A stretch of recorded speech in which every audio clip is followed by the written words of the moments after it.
Alhamdulillah, alhamdulillahi ala ihsanih, wa syukru lahu ala taufiqihi wa amtinanih. Ashhadu an la ilaha illallah wahdahu la syarika la ta'ziman li sya'nih, wa ashhadu anna sayyidana wa habibana Muhammadan abduhu wa rasuluhu ad-da'i ila ridwanih. Allahumma salli wa sallim wa barik ala sayyidina Muhammadin wa ala alihi wa ashabihi wa ikhwanih, amma ba'd. Jamaah sekalian, hadirin hadiran, mukminin mukminat rahimani wa rahimakumullah. Alhamdulillah, kita bersyukur kepada Allah Rabbul Alamin yang masih memberikan kita kekuatan ruhan wa jasadan, baik secara hati untuk hadir dalam kajian ilmu ini, maupun kesehatan yang Allah masih berikan kepada kita untuk dapat melangkahkan kaki ke rumah Allah yang dicintai oleh Allah dan kita cintai pula. Mudah-mudahan dua cinta ini, cinta kepada masjid-masjid Allah dan tempat yang paling dicintai Allah, menjadi wasilah Allah akan mencintai kita semua di akhirat, membimbing langkah kita menuju surga, dan yang tidak kalah lebih penting, dijauhkan daripada azab neraka, sebagaimana yang kita terus doakan meminta kepada Allah, wa na'udzubika minan nar, setiap sebelum salat subuh, wa na'udzubika minan nar, ya Allahumma rabba Jibril wa Israfil wa Mikail. Dan kita terakhir meminta kepada Allah agar dijauhkan dari api neraka. Itulah tanda orang yang sukses di akhirat, ketika dia dihindarkan dari neraka dan dimasukkan ke dalam surga. Mudah-mudahan kita semua termasuk itu, amin ya rabbal alamin. Baik jamaah sekalian yang dirahmati Allah subhanahu wa ta'ala, yang kita bahas masih dalam bab sifatun nar wa ahliha, ya, tentang sifat-sifat neraka dan bagaimana kondisi kondisi penduduk-penduduk yang asyqiya, yang merugi, dilemparkan ke dalam neraka. Nah, yang kita bahas hari ini adalah bagaimana pertemuan Nabi dengan Jibril, yang mana Nabi minta kepada Jibril, Jibril tolong sifati aku bagaimana neraka itu, ya. Nah, sebagian ada yang mengatakan hadis ini kategorinya lemah, termasuk kategori hadis yang lemah. Tetapi dalam hadis ini bukan merupakan hakam hukum agama, namun merupakan tasawwur hayatul akhirah, bagaimana penggambaran tentang kehidupan akhirat. Jadi di dalam ilmu hadis, kalau hadis yang derajatnya tidak sampai ke derajat sahih, ya, tapi dia tidak membicarakan hukum halal haram, ini boleh diaplikasi, ya. Atau hadis yang derajatnya lemah secara pahala, tetapi secara perintah amalan itu, ya, perintah dari amalan itu sudah ada hadis yang dhabit, yang sabit, ya. Contohnya seperti ada beberapa riwayat tentang fadilah membaca surat ini, ya. Misalnya membaca surat ini mendapatkan pahala 100 kali khatam, ya, misalnya begitu, 1000 kali khatam. Rupanya apa? Membaca surah Yasin, begitu, ya. Maka dikatakan ini hadisnya nggak bisa dipakai ini, ya, tapi boleh diamalkan. Kenapa? Baca surat Yasin sudah ada dalilnya secara umum, ya. Maka ini diperbolehkan. Ini bukan hakam hukum agama yang menjadi pandangan lemah, tidaknya adalah tentang ganjaran pahalanya. Amalkan saja, pahalanya tuh di sisi Allah subhanahu wa ta'ala. Tapi ketika menerangkan tentang halal haram boleh tidak, itu hadis lemah, tidak direkomendasi untuk diaplikasikan. Baik, riwayat yang kita bahas ini adalah dari Yazid Ar-Raqashi, ya, dari Anas bin Malik radhiyallahu anhu, menceritakan bahwasanya satu hari jaa Jibril ila Rasulillah, datanglah Jibril kepada Nabi sallallahu alaihi wasallam, tapi datangnya ini agak beda, ya, agak beda. Apa yang beda? Mutaghayyir laun. Laun itu dalam bahasa Arab artinya warna, Tapi di dalam hadis ini bukan warna bajunya. Karena apa? Kadang Jibril datang kepada Nabi ya dengan beberapa bentuk, dan lebih sering ketika beliau datang kepada Rasulullah seperti manusia yang ganteng, tampan, rapih, klimis, bersih. Itu sebagaimana hadis kedua dalam kitab Arba'in An-Nawawi.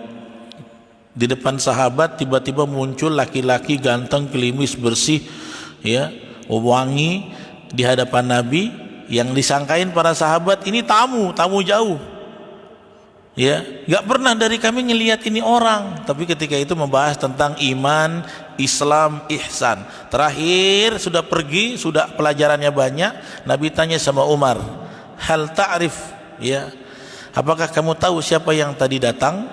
Maka Umar nggak tahu, Allah dan Rasulnya lebih tahu. Kata Nabi, fa innahu Jibril atakum yu'allimakum dinakum. Tadi sebenarnya yang datang ngobrol sama saya Jibril, datang kepada kalian untuk mengajarkan agama kalian. Jadi seperti itulah kadang-kadang Jibril datang.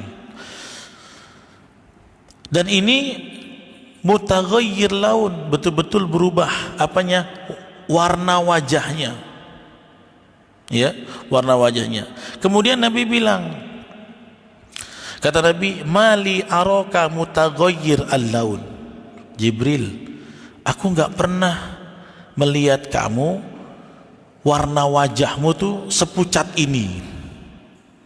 Jadi wajahnya Jibril agak pucat, ya.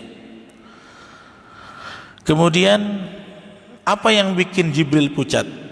Dia katakan, ya Muhammad, ji'tuka fi sa'ah allati amarallahu binafikhun nar.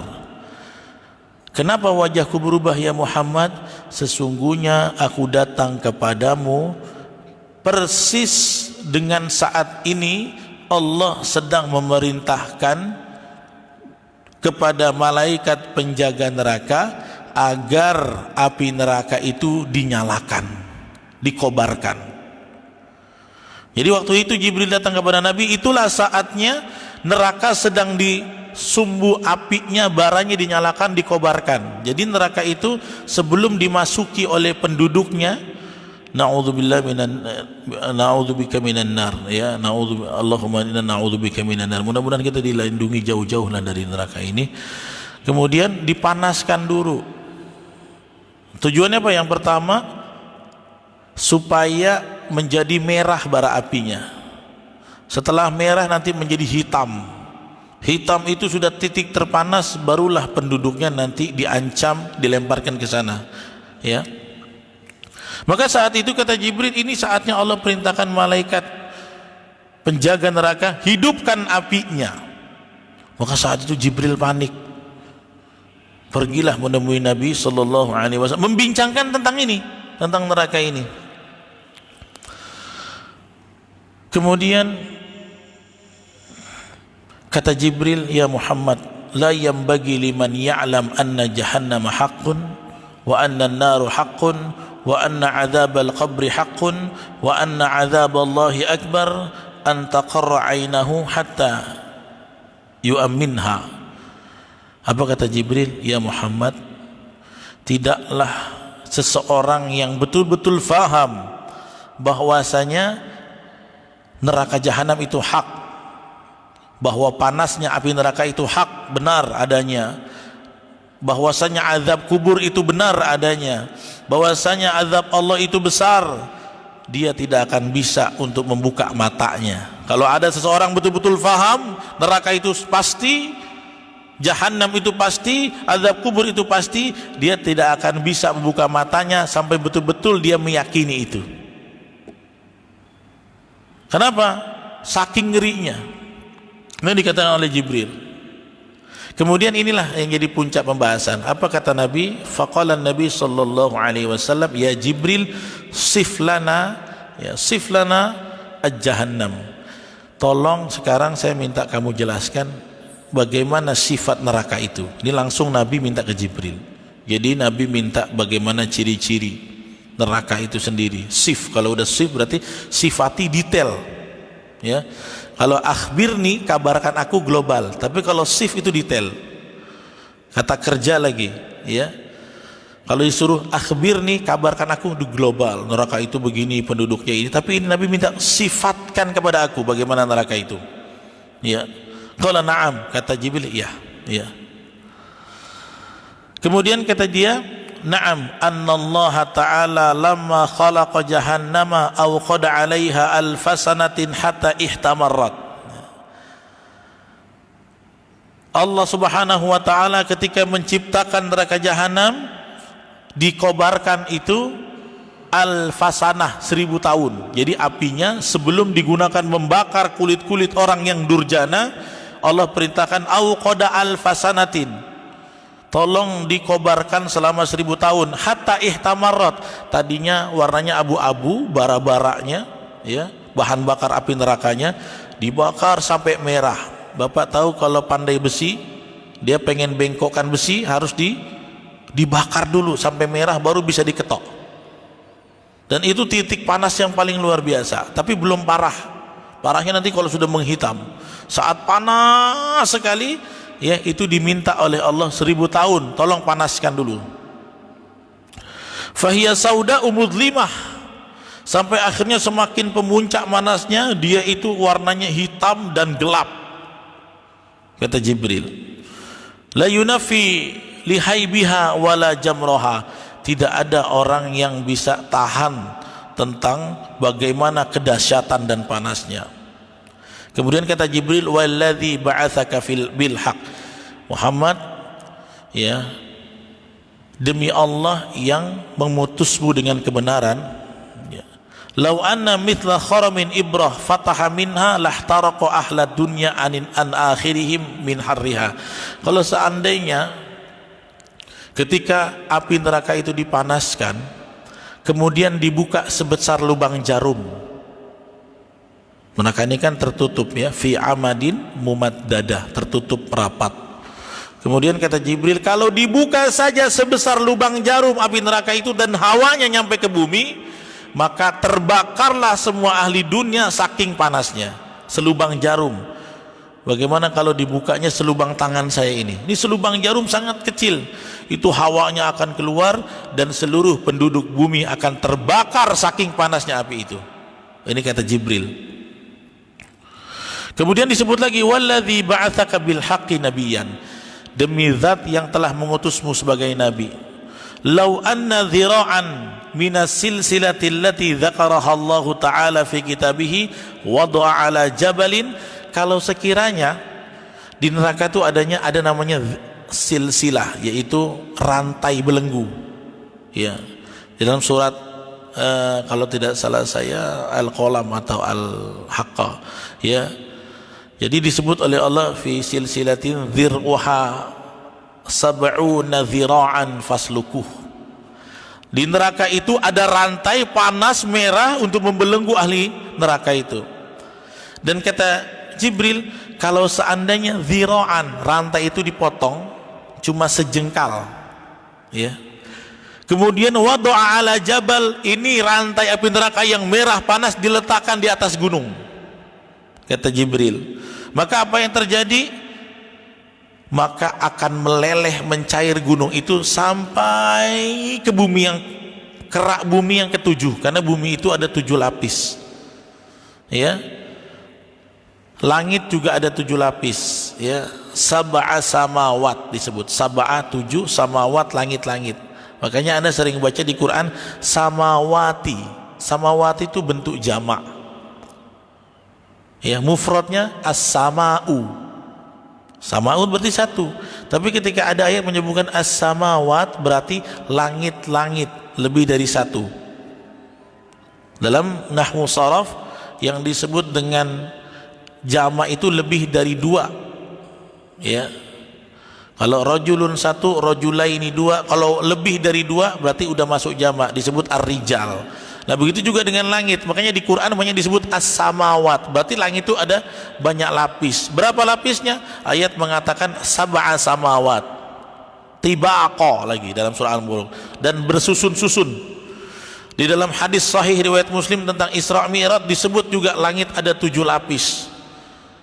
Nah antara lapis 1 dan lapis 2, nah, Langit dunia dan lapis langit pertama jaraknya itu ya, bentuknya skalanya seperti cincin ya. Bumi, langit dunia ini sekarang antariksa galaksi seperti cincin, dan langit pertama seperti lapangan. Itu skalanya kata Nabi. Langit kedua berapa besarnya? Bumi, antariksa, langit dunia dicampur langit pertama skalanya seperti cincin, langit kedua seperti lapangan. Begitu terus ya, langit 1, langit 2, langit 3 seperti cincin, langit 4 seperti lapangan. Begitulah sampai ke langit ke-7, Sidratul Muntaha, Arasy. Berarti kalau kita pikirin gitu Pak, Anda sebesar apa kalau skalanya begitu? Langit 1, 2, 3, 4, 5, 6 seperti cincin, langit 7 seperti lapangan, belum lagi ke atas lagi.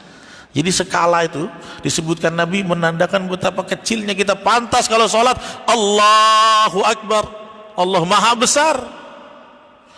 Kalau kita cuma setitik atom, apa sulitnya malaikat cuma menginjak kita mati. Makanya jangan pernah merasa angkuh di bumi Allah ini, bahwa kalau kita tarik skala itu kita sangat kecil di sisi Allah. Allahu Akbar, berkali-kali wajib Anda baca itu. Satu kali puluhan, satu hari bisa ratusan kali Anda baca itu. Allahu Akbar, Allah Maha Besar, Allah Maha Besar. Sebenarnya mafhum mukhalafahnya, Allah besar, kamu kecil. Kamu kecil. Makanya jangan sombong jalan di muka bumi. Wala tamshi fil ardi maroha. Jangan sombong. Kenapa? Kamu tuh kecil sekali. Ya. Nah itu.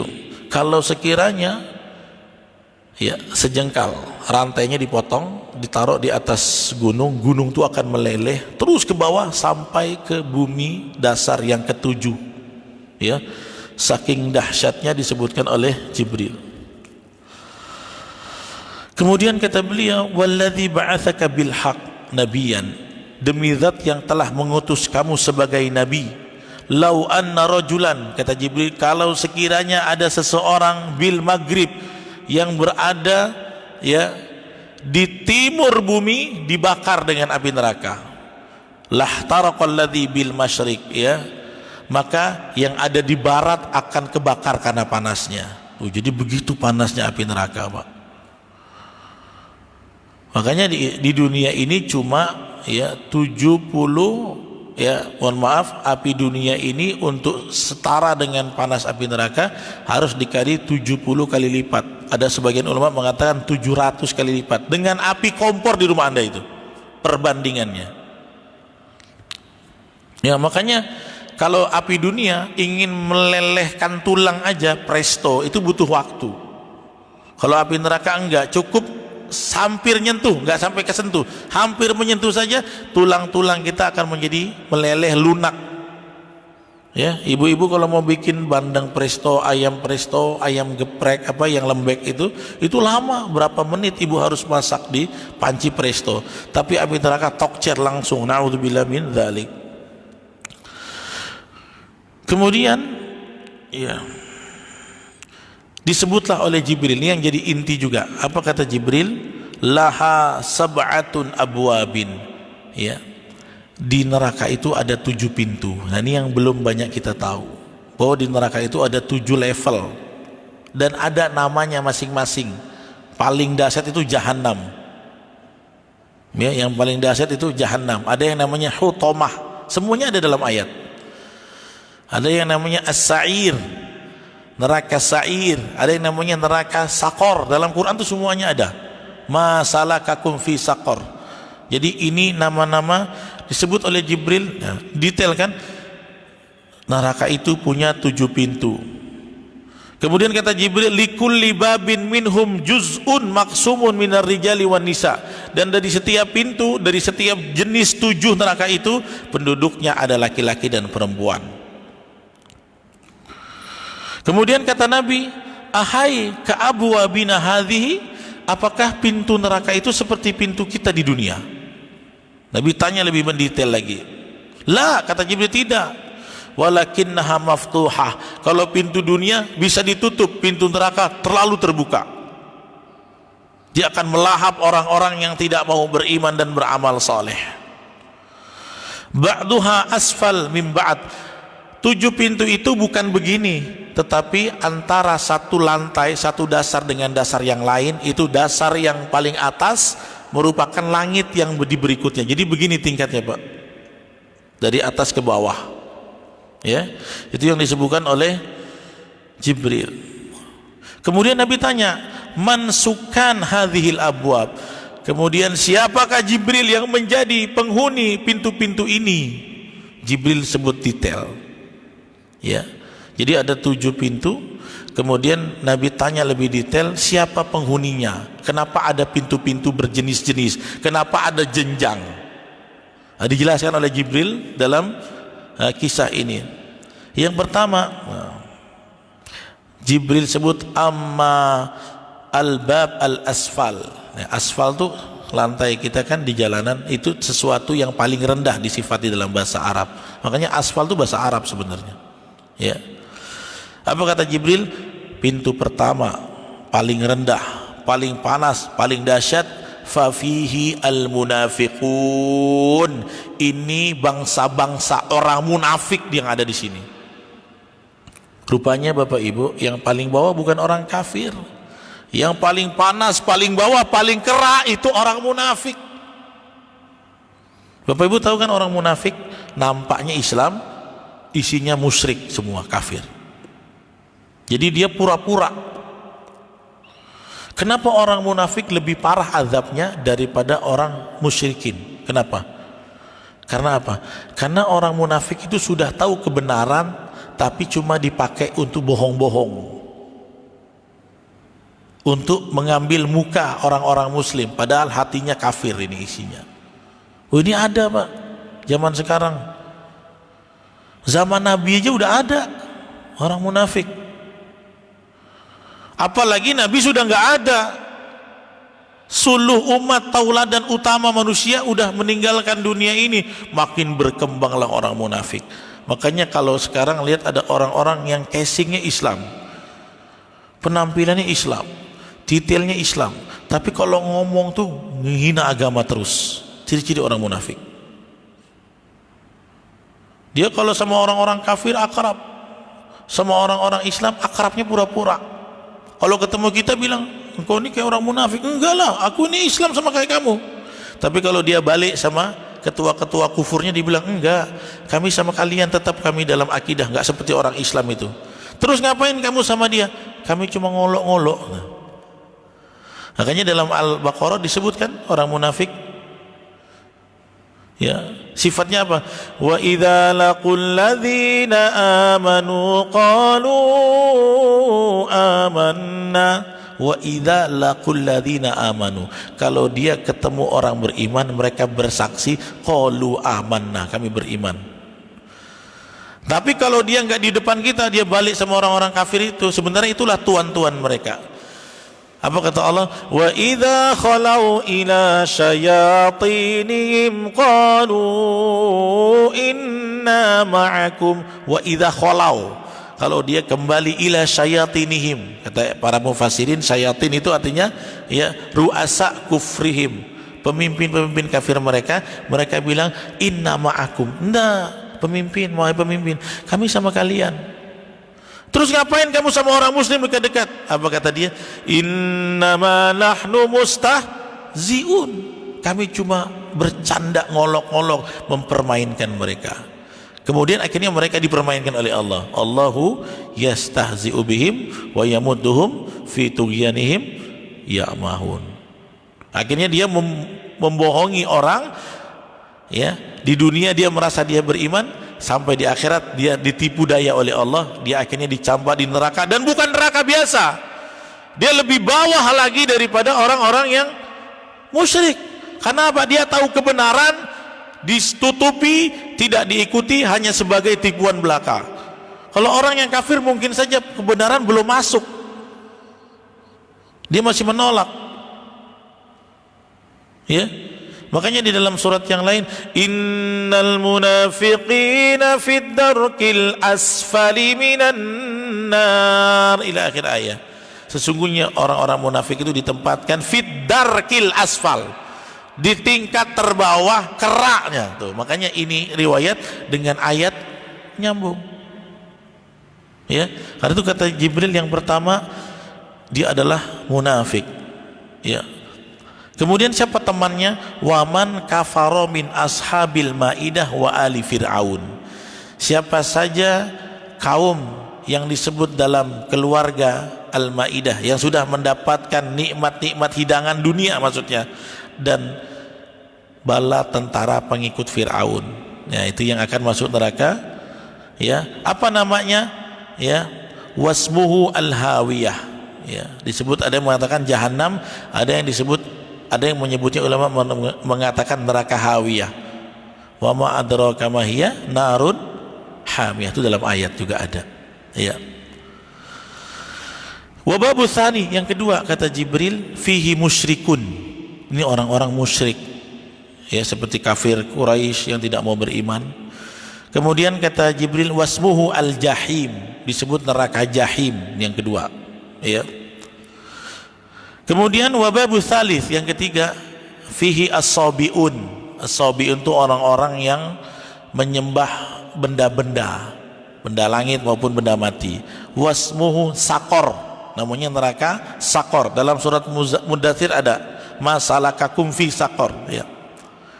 Wal babur rabi, kata Jibril yang keempat, fihi iblis. Nah, ini iblis berarti ada di neraka yang keempat, disebut ladha.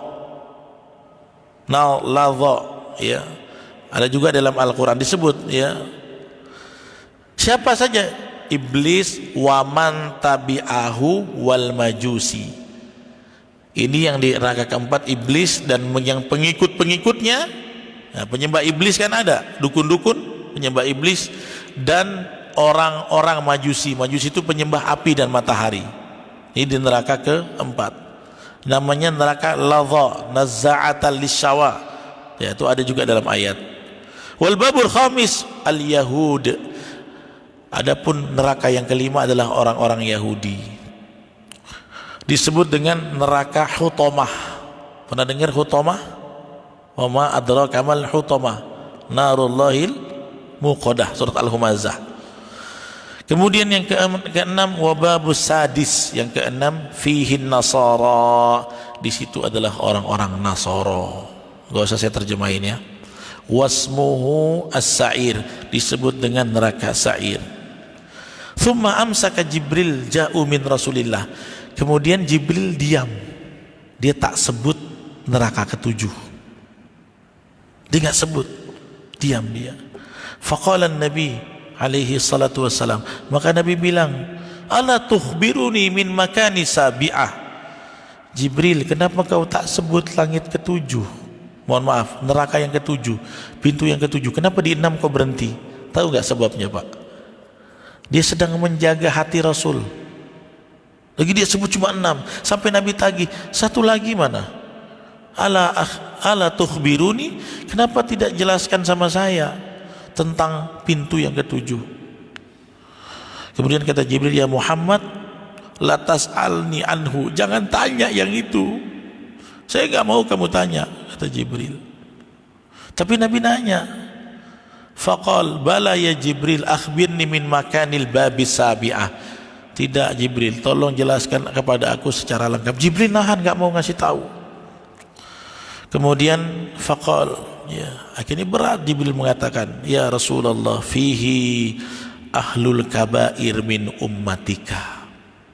Maka kata Jibril, baiklah kalau engkau mendesak, yang akan menjadi penghuni pintu ketujuh itu yang paling ringan sebenarnya adalah orang-orang pelaku dosa besar dari umat kamu.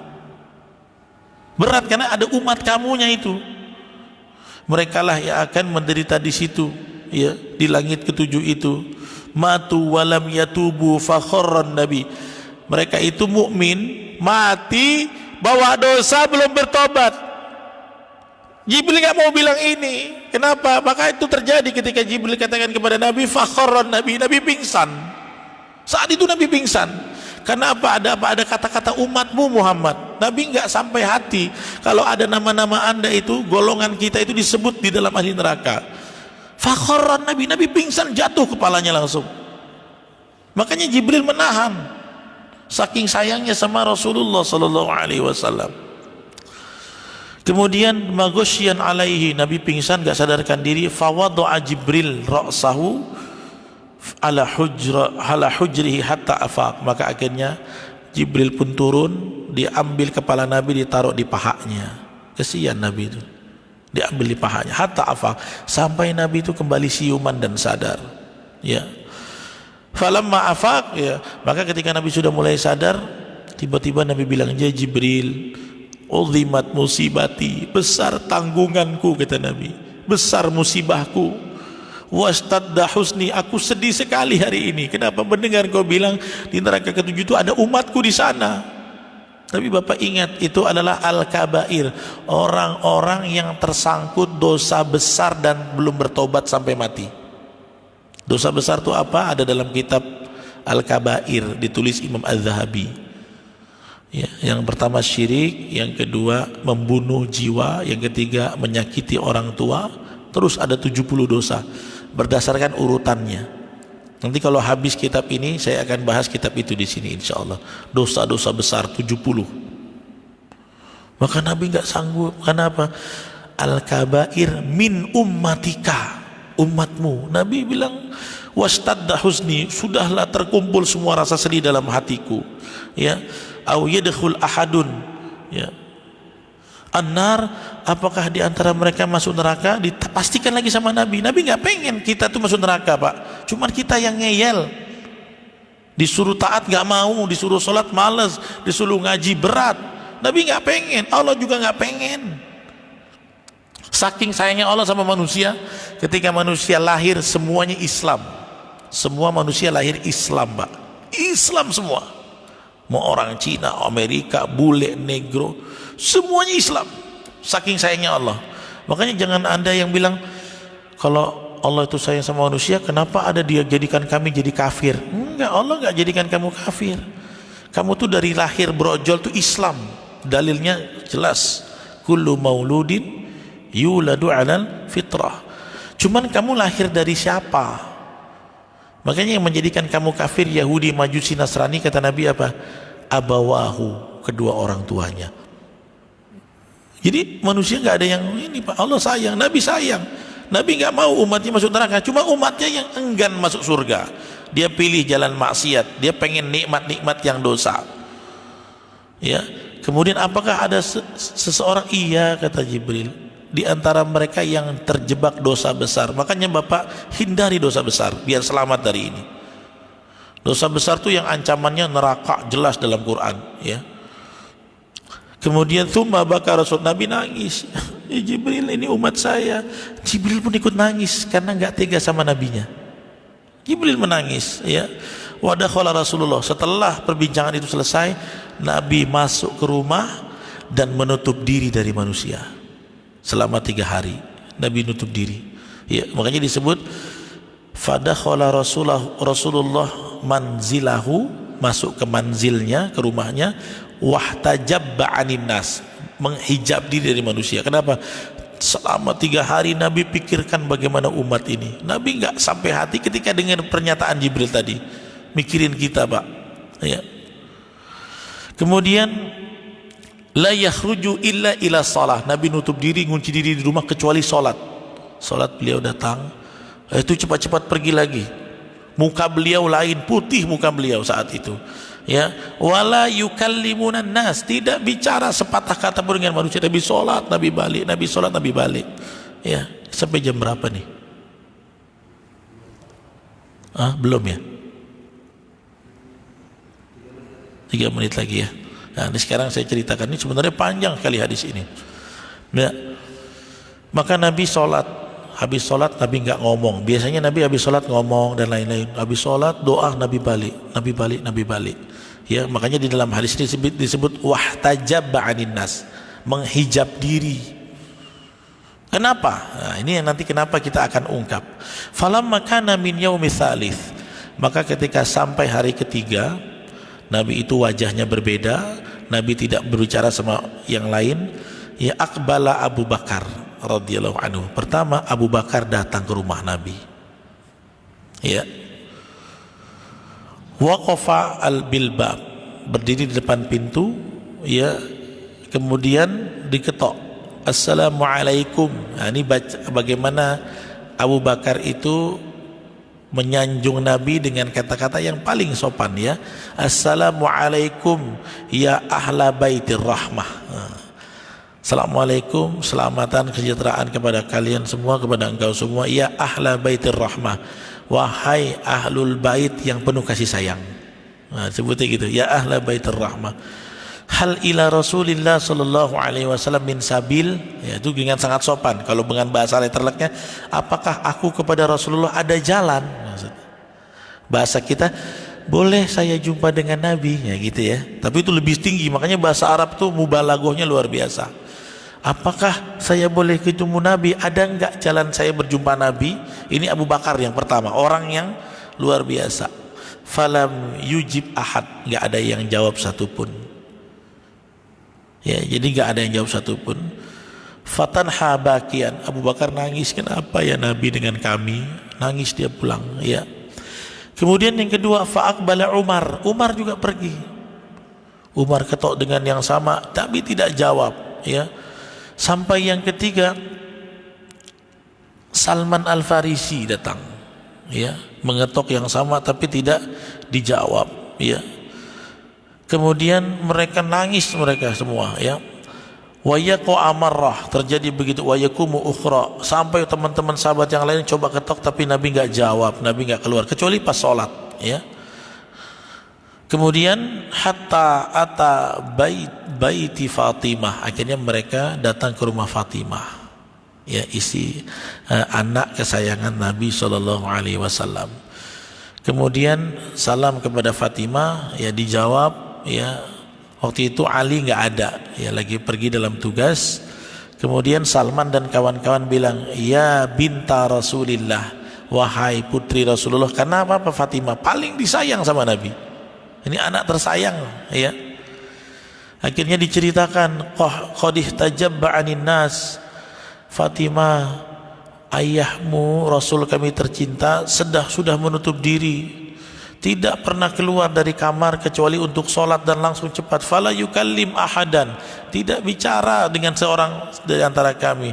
Wala yu'zin li ahadin fid dukhul alaihi, dia tidak mengizinkan satupun di antara kami untuk masuk ke dalam rumah.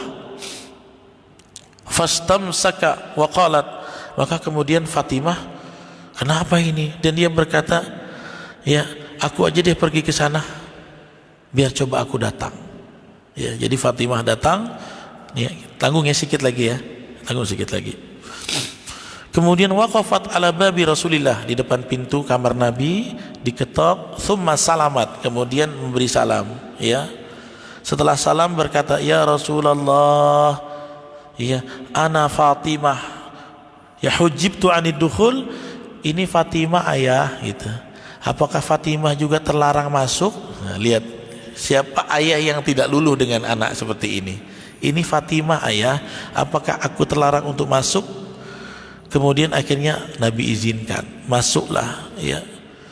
Rupanya sambil ngintip-ngintip gitu Fatimah masuk, cepat lihat Nabi itu sedang baru saja habis sajidan. Nabi itu sujud nangis, Pak. Farafa'a ra'sahu, ya, setelah sujud naik, ya.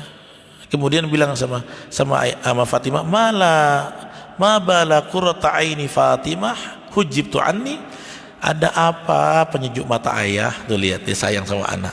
Kenapa anak? Ya, qurrata aini disebut. Ada apa penyejuk mata ayah? Apa yang bisa menghijab kamu dari jumpa denganku? Jadi kalau untuk anak tersayang nggak ada hijab. Padahal tuh Abu Bakar datang.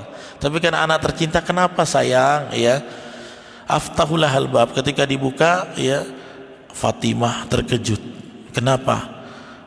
Falamma nadzartu ila Rasulillah, maka Fatimah berujar dalam riwayat ini, ketika aku lihat Nabi, ya, bakat bukaan syadidan, Nabi baru nangis dengan nangis yang luar biasa sedihnya, ya, sampai ra'at min halihi, ya, aku lihat sampai wajahnya itu kuning, putih kuning pucat, Pak. Putih kuning pucat, qadzabal luhmu wajhi minal buka, seperti darahnya habis tuh karena nangis, dan dia mukanya kelihatan sedih, bengkak-bengkak pipinya, bengkak-bengkak matanya. Ya, walladzi nazzala bika ya Rasulullah, kenapa kamu, apa yang bikin kamu sedih begini sampai 3 hari menangis? Maka kata Nabi, diceritakan aku bertemu Jibril dan Jibril menceritakan tentang neraka dan itu ada umatku Fatimah. Maka aku menangis kepada Allah supaya mereka diampuni. Aku menangis selama 3 hari, tidak sampai pikiranku ini menerima bahwa ada umatku yang harus diazab di dalam neraka. Itulah yang buat Nabi 3 hari tidak bisa tidur nyenyak. Nabi menangis, bersujud buat kita, Pak. Karena pernyataan Jibril nggak bisa dilawan, dan itu adalah visualisasi apa yang akan datang di akhirat. Begitulah Rasul Shallallahu Alaihi Wasallam cinta kepada kita. Ya, nanti ada sambungannya bagaimana penghuni pintu ke-7 ini. Di antara ahli neraka yang ke-7 ini yang paling azabnya ringan karena dia mukmin tapi dosa nggak tobat, kan gitu-gitu. Mukmin dosa nggak tobat dengan dosa besar, azab mereka paling ringan. Tapi kita kan nggak mau, Pak, walaupun masuk sesaat di neraka. Ya, nanti pertemuan berikutnya kita akan bahas lagi lanjutan dari kisah ini tentang bagaimana ya kalimat la ilaha illallah itu menyelamatkan orang di akhirat. Nanti kita bahas. Kalau sekarang udah jam 6 ya. Demikian yang bisa saya sampaikan, terlebih terkurang mohon maaf. Saya sampaikan aqulu qouli hadza wa astaghfirullah li wa lakum fastaghfiru innahu huwal ghafurur rahim. Kita sempurnakan dengan doa kifaratul majlis. Subhanakallahumma bihamdika asyhadu an la ilaha illa anta astaghfiruka wa atubu ilaik. Assalamualaikum warahmatullahi wabarakatuh.